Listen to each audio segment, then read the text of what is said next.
Game Coaches Press Conference. Again, we're glad you are with us as we get ready for Saturday's SEC Championship game. We will start today with the champion of the SEC Eastern Division, the Georgia Bulldogs. Georgia enters Saturday game with a record of 12-0 and ranked number 1 in the College Football Playoff Selection Committee rankings. We're now joined by head coach Kirby Smart. We'll ask Coach Smart to make an opening statement, and then we'll take your questions. Coach Smart. Yeah, we're excited to be here. Great opportunity for our football team. Really proud of the job they've done this year to get this opportunity to play on one of the largest stages there is in college football. I know our players are excited about that. They put a lot of intense hard work in this week as well as the entire season. And we tell them all the time, they've earned this opportunity. So embrace it, enjoy it. It's one of the best competitive environments there is in all of sports. So our guys are really excited about it, looking forward to it. Thank you, Coach. And we will now go to questions. We will first go to Mike Griffith. Mike, if you'd unmute your line and ask the question. Coach, could you update us on the availability status of Jamari, Christopher Smith, Kendall Milton, and Kieris Jackson, please? Yes, we're hopeful to have all 4 of those guys able to play. They've been able to participate in parts of practice all week and feel good about them. But, again, it'll boil down to game time decision, how they are in warm-ups and how they look. Again, if you have a question, please use the raise hand function, and we will call upon you. We'll next go to Chip Towers. Chip, you're free to go and unmute. Yeah, Coach, it seems like we've finally dispatched with the mentor-protege talk with you and Coach Saban. I just wonder if you can just, update us a little bit on your relationship. Obviously, it's been 6 years since you've been over there, but I assume he still remains somewhat of a focal figure in your life. Could you expound on that a little bit? Yeah, I had a tremendous time while I was at Alabama, accomplished a lot of great things, and very appreciative of the things I got to grow as a coach there and raise, a family, and all my kids were born there. My wife still has a lot of friends there in the Tuscaloosa community, so it's been a big part of it.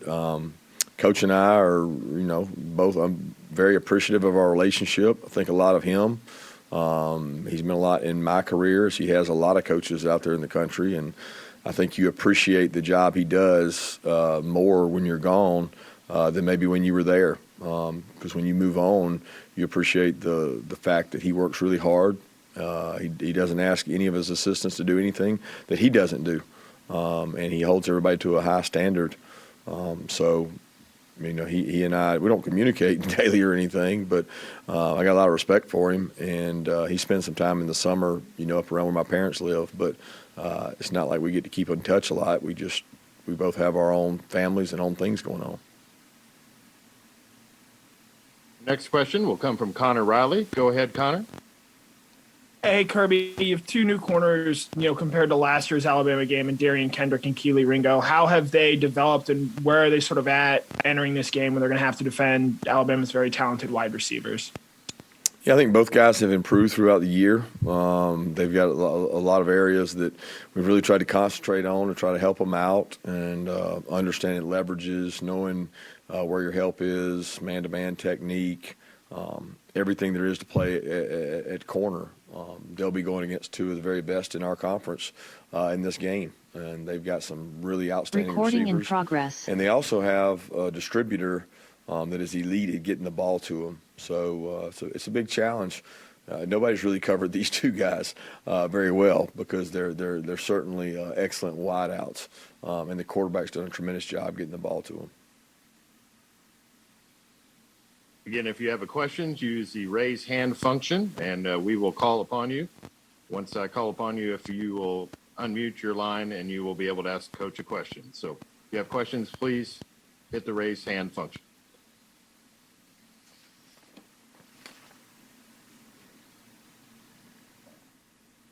Our next question will come from Blaine Gilmer. Go ahead, Blaine. Hi, Coach. Congratulations on the season you've had to this point. Just wanted to ask you, at this point in the year, how much are you able to, by the end, do a lot of self-scouting and things like that, or at this point are you kind of the DNA is you are who you are and you just have to improve at what you do? It's a combination of both. We self-scout each and every week. We had the great fortune the last 2 weeks of going through our entire season and trying to look at what our strongest tendencies are, what are things we can do, what are other people doing that might give us an edge. We're always looking to tweak things, change things, but at the same time, we want to be able to do what our kids know. And sometimes that's making a different call. Sometimes that's changing something, maybe with the front, maybe something with offensive motion or pre-snap. We try to change things up so you don't stay the same, because they've got a video projector too, and they get to watch the same things we get to watch. But we do a combination of both this time of year. Our next question will come from Allison Mastrangelo. Go ahead, Allison. Hey, Kirby, overall, just how's the mindset been of your team going into this game, and really what is the biggest game of the season for them? And when are you guys getting to Atlanta, since you don't have that walkthrough day? We'll come to Atlanta tomorrow, like a traditional road game for us. We'll travel over tomorrow, very similar to how we did last week, going over to play Tech. Mindset's been great. The energy's been great. I think our guys have really been focused. I think it's very important as a coach that you curb the enthusiasm. You have it under control. This is one of those weeks you got to be careful. You don't leave the battle out on the practice field. You want to make sure they're ready to go, because it's going to be a really tough physical game, and you don't want them to use it all in practice, where our guys have been pretty spirited and getting after it. And if you have a question, use the raise the hand function, and we'll get to you. We'll next go to Edgar Thompson with the Orlando Sentinel. Go ahead, Edgar.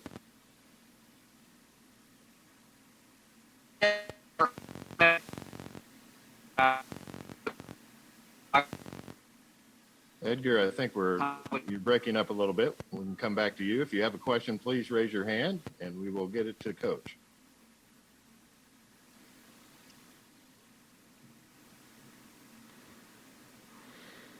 We have a follow-up from Blaine Gilmer. Go ahead, Blaine. Yeah, Coach, on the flip side of that, defensively, I'm sure.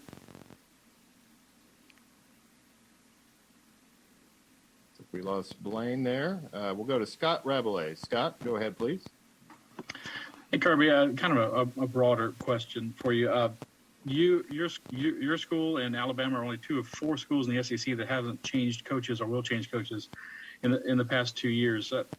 What concerns does that make you have for your profession? Where it's going in terms of the lack of maybe patience people have with the jobs coaches do these days? Scott, I haven't really thought about it. Been pretty busy this week. There is a lot of change, and I don't spend a lot of time thinking about things outside my control. Just off the hoof, it makes me worry because, we're trying to change young people's lives, trying to win championships, trying to make sure guys get their education. And we all know that this game, especially in the SEC, the amount of pressure that's put on coaching staffs to win now is immense, and never is that shown more than in the stats you just mentioned.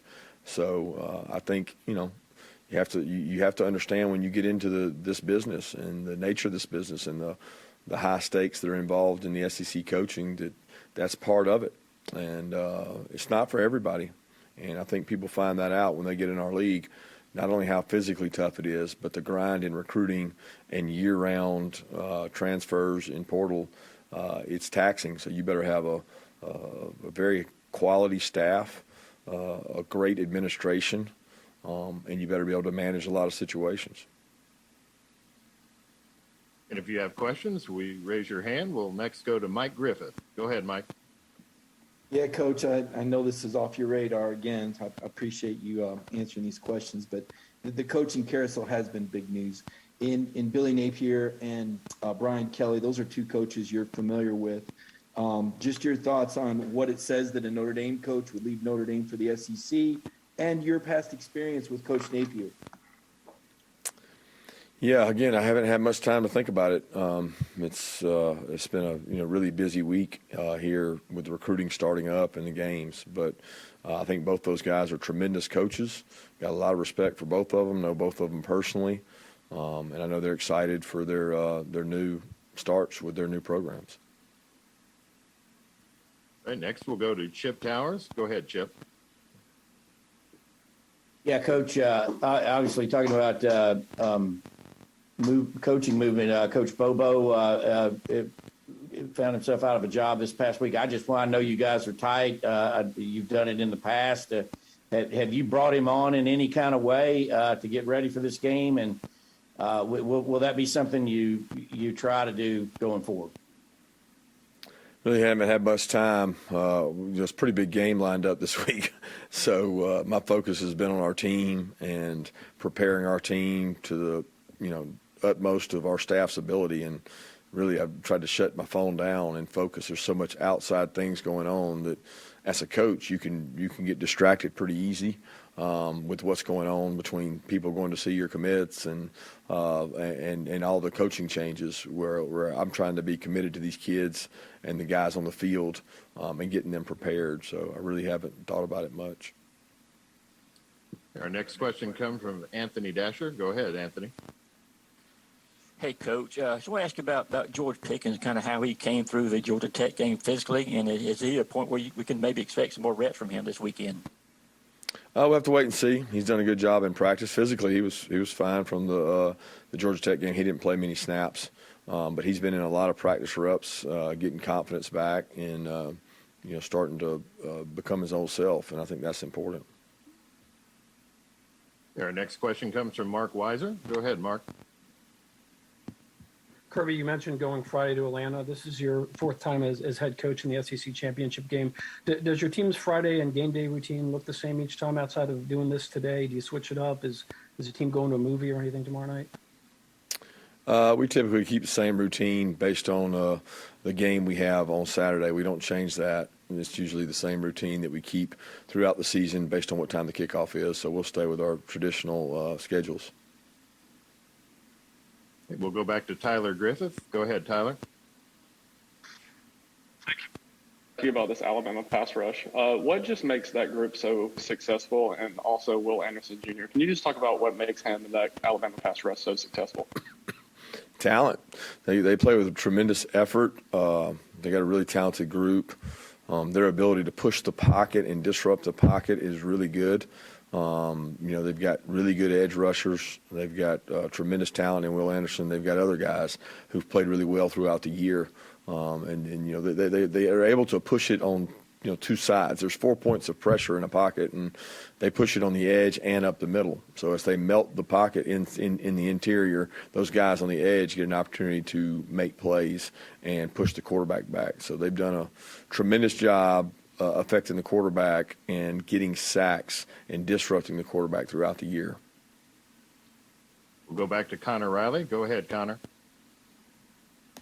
Hey, Kirby, given the enormity of this game, does your attention to recruiting at all change this week, or does it even take on a greater focus, given obviously you're now allowed to go in home and visit prospects around the country? As far as recruiting this week, our focus is on the game. Obviously, we can't really do much in terms of going out and doing things. We try to get a few guys out here and there. Our schedule is pretty much Wednesday nights are recruiting during the season, so we follow that schedule. And Thursday nights in season are scheduled for recruiting. So we try to get a few guys out here and there because it's permissible now. But the focus is on the game, obviously, and preparing our players to be at the best they can be at for this game.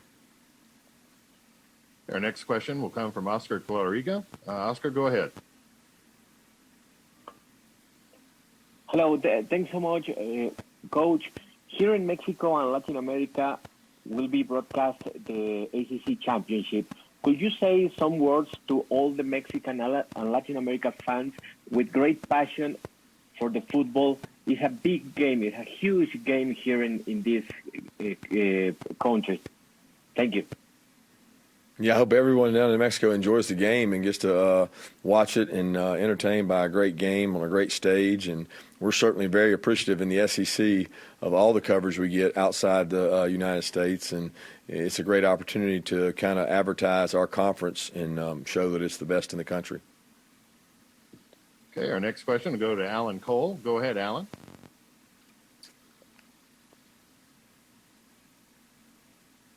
Alan, if you'll unmute yourself. Can you hear me now? Yes, go ahead. You spoke a little bit about Bryce Young in the teleconference on Sunday, but what kind of challenges he presents specifically, quarterback you haven't faced, and how have you guys been kind of simulating that during the week? Has there anybody been playing his role in practice specifically? Yeah, you don't have a lot of options. We go good on good, so we get to go against Stetson quite a bit, who's got some similarities. Bryce is just elite with his touch, his accuracy, decision-making. His release is so quick, and as I've told our players, he's got tremendous spatial awareness. He sees the field really well. Really well. So he feels things and understands where holes are in coverage, and he knows where his targets are. They've done a tremendous job teaching him and understanding coverages of how to attack them. But at the end of the day, it's his mobility and his accuracy and his quick release that make him hard to defend. Our next question will go to Jeff Spiegel. Go ahead, Jeff. Kirby, we saw in the Iron Bowl how difficult it is to throw a knockout punch against Alabama. They just keep hanging in there, and you've seen evidence up close and personal of that in games you've had with them. How key has that been to Nick Saban's success there?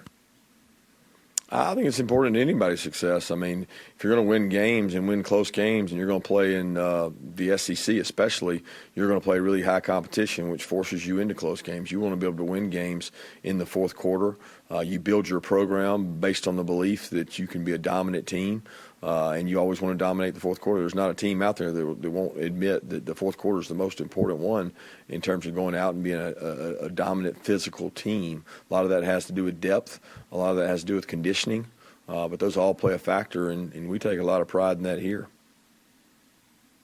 Coach, next we'll go to Trey Wallace. Go ahead, Trey. Hey, Coach, you recently got to play a quarterback like Hendon Hooker who's been able to get outside the pocket and make plays, kind of like a Bryce Young. Is it good for your defense to be able to already play a quarterback kind of like Bryce Young in the last 4 weeks? Yeah, I don't know that I would draw that comparison. Very different style offenses in terms of what you're referencing. Similarity being they're both mobile, but very different because Hendon's a real big physical guy that runs with power and runs design runs. Bryce doesn't run out of necessity. He runs because he can, and he's really good at scrambling to throw or run. So I don't know that there's a lot of similarities between those two. Coach, we'll go to Lance McCurley. Lance, go ahead with your question. Hey, Coach, can you hear me? Yes.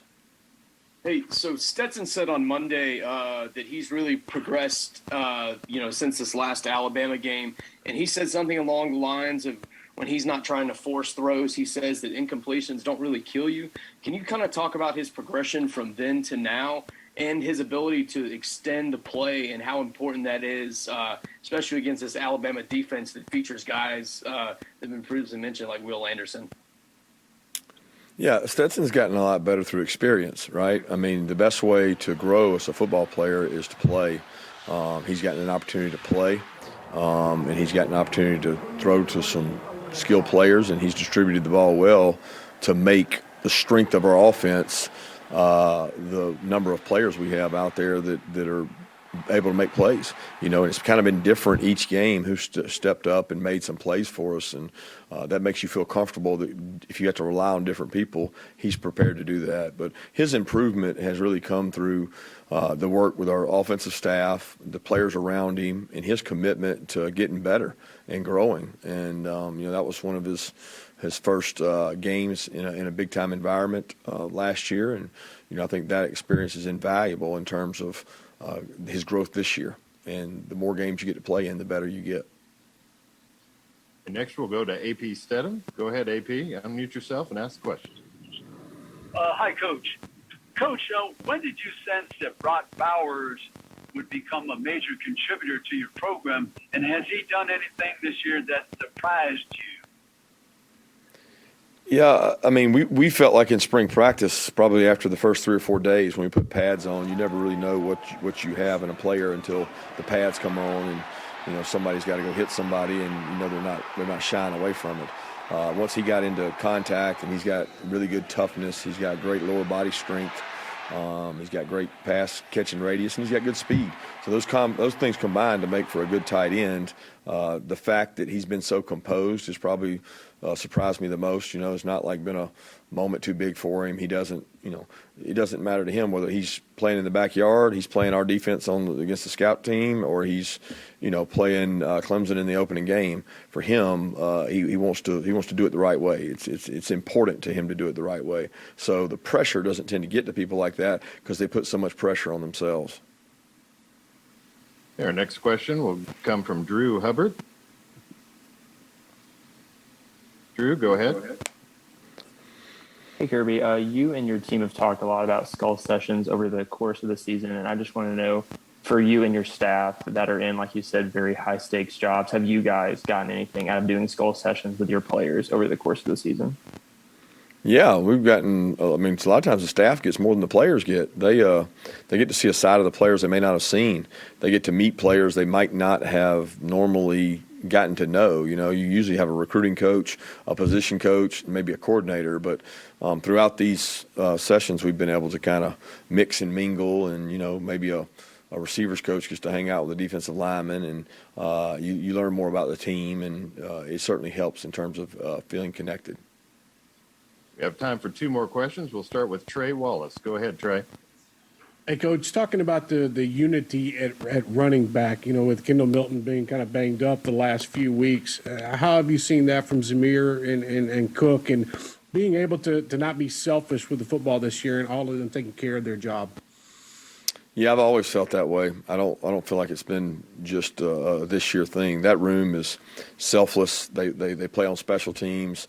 They fight, scratch, and claw for team victories. They protect the quarterback in blitz pickups. They sacrifice their own bodies. They do what we ask them to do, and they're great teammates. I think Dale McGee does a tremendous job in his room of selling team first. And those guys, I mean, we've had so many contributors in our program from the running back room that contributed outside of just carrying the ball in terms of leadership and special teams. I think it's been great. Our final question will come from Tyler Griffith. Go ahead, Tyler. How much different is this Alabama offense, you know, this year from the Alabama offense you faced last year? I know they got a new quarterback, but also with the new offensive coordinator as well. Well, there's some similarities. There's some concepts they carry over because they have really good skill players. So a lot of that stuff carries over. You can see some identity traits of Coach O'Brien and some of the things he's done from the Texans and down in Houston. But for the most part, some of it's similar. And then Bryce Young, you know, he brings about a different element than Mac did in terms of movement, extending plays. He's done a lot of really good things, and I think what they've done offensively has certainly fit him well. Coach Smart, thank you for joining us today. Good luck on Saturday. Thank you, guys.